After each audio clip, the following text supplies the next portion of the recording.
আজকের এই বিশ্লেষণে সবাইকে স্বাগত। আচ্ছা, একটা দারুণ ইন্টারেস্টিং, এমনকি বলা যায় একটু আইরনিক ব্যাপার দিয়ে শুরু করি। একদিকে বাংলাদেশ কিন্তু রূপপুর পাওয়ার প্ল্যান্টের মাধ্যমে বেশ সগর্বেই নিউক্লিয়ার যুগে পা রেখেছে, কিন্তু অন্যদিকে এই বিশাল প্রজেক্টের পুরো জ্বালানি মানে ইউরেনিয়ামটা আমাদের রাশিয়া থেকে আনতে হচ্ছে। অথচ কান পাতলেই শোনা যায় আমাদের নিজেদের মাটিতেই তো নাকি হলুদ সোনা মানে ইউরেনিয়াম লুকিয়ে আছে।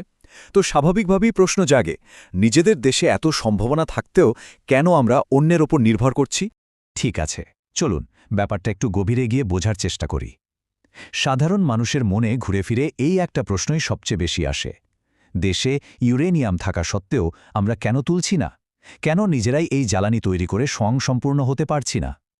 আজ আমরা এই প্রশ্নেরই একেবারে বিজ্ঞানভিত্তিক, যুক্তিক আর নিরপেক্ষ উত্তর খুঁজব। আজকের এই আলোচনাকে আমরা মূলত কয়েকটা ধাপে সাজিয়েছি। প্রথমে দেখব ইউরেনিয়ামের সম্ভাবনা আর বাস্তবতার ফারাকটা কোথায়। তারপর এর অর্থনৈতিক ও প্রযুক্তিগত সীমাবদ্ধতা, নিরাপত্তা ও পরিবেশগত ঝুঁকিগুলো নিয়ে কথা বলব, আর সবশেষে বৈশ্বিক প্রেক্ষাপট এবং আমাদের ভবিষ্যতের প্রস্তুতি নিয়ে আলোচনা করব। চলুন তাহলে আমাদের প্রথম ধাপে যাওয়া যাক, ইউরেনিয়াম, সম্ভাবনা বনাম বাস্তবতা। এখন গুজবের বাইরে গিয়ে একদম সলিড ফ্যাক্টসে আসি। দেশে আসলেই কোথায় আর কী অবস্থায় এই খনিজটি পাওয়া গেছে? হ্যাঁ, বিভিন্ন নির্ভরযোগ্য ভূতাত্ত্বিক গবেষণায় দেখা গেছে দেশে সত্যিই ইউরেনিয়াম আছে। সিলেটের জয়ন্তাপুর আর মৌলভীবাজারের জুড়ি অঞ্চলের কিছু শিলাস্তরে এর খোঁজ মিলেছে। শুধু তাই না, কক্সবাজার ও কুতুবুদ্দিয়ার উপকূলীয় বালুতেও মোনোজাইট, জিরকন আর থোরিয়ামের মতো খনিজের সাথে মিশে আছে এই ইউরেনিয়াম। মানে সম্ভাবনাটা কিন্তু মোটেও কোনো রূপকথার গল্প নয়। তবে এখানে একটা সংখ্যা খুব গুরুত্বপূর্ণ, 500। মানে সিলেট অঞ্চলে যে ইউরেনিয়াম পাওয়া গেছে তার মাত্রা বা গ্রেড হচ্ছে প্রায় 500 ppm বা 5 বা মিলিয়ন। এই ডেটাটা ক্রুশাল, কারণ আন্তর্জাতিক মানদণ্ডে এটা হয়তো ব্যবহার করার মতো, কিন্তু বিশাল আকারের কোনো কমার্শিয়াল খনি বানানোর জন্য এই পরিমাণটা বেশ মাঝারি মানের। মানে এটাকে খুব হাই গ্রেডের মজুদ বলা যাচ্ছে না। আর এই পয়েন্টটাই আমাদের দারুণ একটা জিনিস মনে করিয়ে দেয়, খনিজের উপস্থিতি আর উত্তোলনযোগ্য বাণিজ্যিক মজুদ, এই দুটোর মধ্যে কিন্তু আকাশ পাতাল তফাত। ব্যাপারটা এভাবে ভাবুন, ধরুন আপনার ঘরের মেঝেতে কয়েক দানা চিনি ছড়িয়ে আছে, এটা হলো উপস্থিতি। কিন্তু 1 কাপ চা মিষ্টি করতে হলে তো আপনার একটা পুরো বয়াম ভর্তি চিনি লাগবে, তাই না? সেটা হলো বাণিজ্যিক মজুদ। আমাদের দেশে ইউরেনিয়ামের উপস্থিতি ঠিকই আছে, কিন্তু এখন পর্যন্ত এমন কোনো প্রমাণিত বড় বা ধারাবাহিক মজুদ মানে ওই চিনির বয়াম কিন্তু পাওয়া যায়নি, যেখান থেকে টানা অনেক বছর খনি চালানো যাবে। এবার আসি দ্বিতীয় ধাপে, অর্থনৈতিক ও প্রযুক্তিগত সীমাবদ্ধতা। এখন প্রশ্ন হলো, ছড়িয়ে থাকা ওই চিনির দানা বা ইউরেনিয়ামগুলো আমরা কুড়িয়ে নিচ্ছি না কেন? কারণ এই সামান্য পরিমাণ খনিজ সংগ্রহ করাটা আক্ষরিক অর্থেই বিশাল এক লজিস্টিক্যাল বাধার ব্যাপার।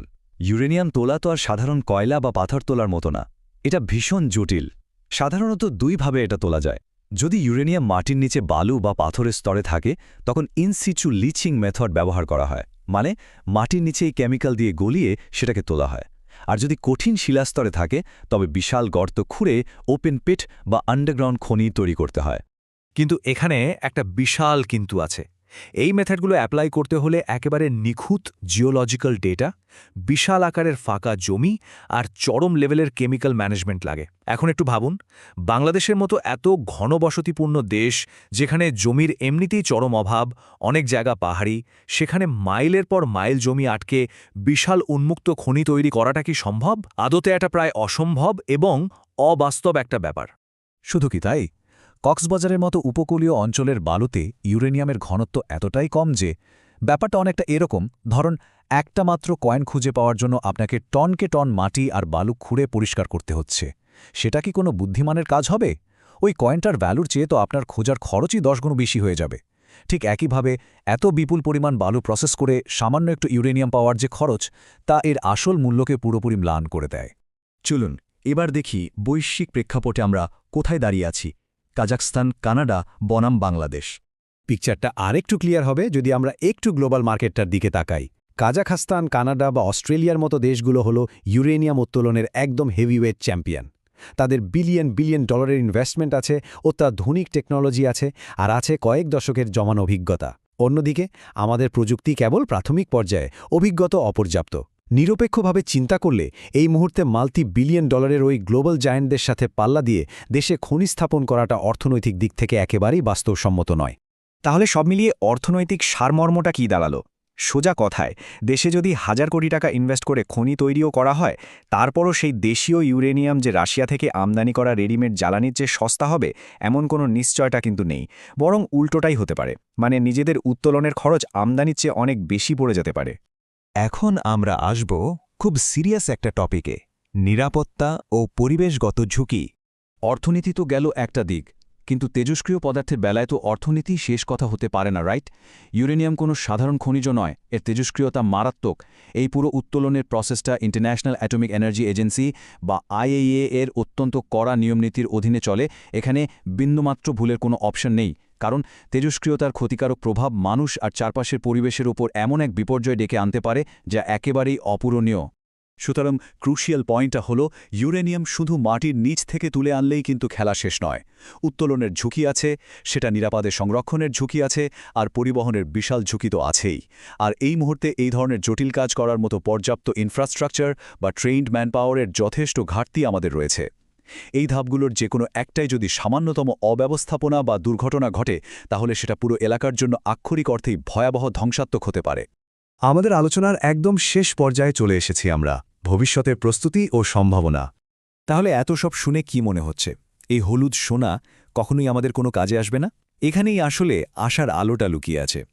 তাড়াহুড়ো করে এখনই মাটির খোঁড়াখুঁটি শুরু করার বদলে একটা লং টার্ম স্ট্র্যাটেজিক প্ল্যানিং আমাদের সঠিক পথ দেখাতে পারে। বর্তমানে রূপপুর পাওয়ার প্ল্যান্টের জন্য রাশিয়ার সাথে আমাদের একটা দীর্ঘমেয়াদী চুক্তি আছে। এটা দারুণ একটা সেফটি নেট হিসেবে কাজ করছে। মানে এখনই দেশীয় ইউরেনিয়াম তোলার কোনো প্রেশার আমাদের নেই, বরং এই সময়টাকে আমরা খুব সুন্দরভাবে কাজে লাগাতে পারি। ধাপে ধাপে আরও নিবিড় বৈজ্ঞানিক জরিপ চালানো, বিস্তর গবেষণা করা, আর ধীরে ধীরে নিজেদের প্রযুক্তিগত সক্ষমতা ও দক্ষ জনবল তৈরি করার দিকে ফোকাস করতে পারি। আজকের এই বিশ্লেষণ থেকে অন্তত এটা ক্লিয়ার যে সম্ভাবনা থাকা মানেই এখনই সেটা ঝাঁপিয়ে পড়ে কাজে লাগানোর সময় আসেনি। তবে শেষ করার আগে একটা চিন্তার খোরাক দিয়ে যেতে চাই। সঠিক প্রস্তুতি, উন্নত প্রযুক্তির ব্যবহার, আর ভবিষ্যতে যদি সত্যি বড় কোনো কমার্শিয়াল মজুদ আমরা আবিষ্কার করে ফেলি, তাহলে কি এই হলুদ সোনা সত্যি একদিন আমাদের শক্তির মূল উৎস হয়ে উঠতে পারবে? ভবিষ্যতে কি জ্বালানির ক্ষেত্রে পুরোপুরি আত্মনির্ভরশীল হওয়া আসলেই সম্ভব হবে? প্রশ্নটা আপনাদের সবার ভাবনার জন্য রয়ে গেল। আজকের মতো এ পর্যন্তই। ভালো থাকবেন সবাই।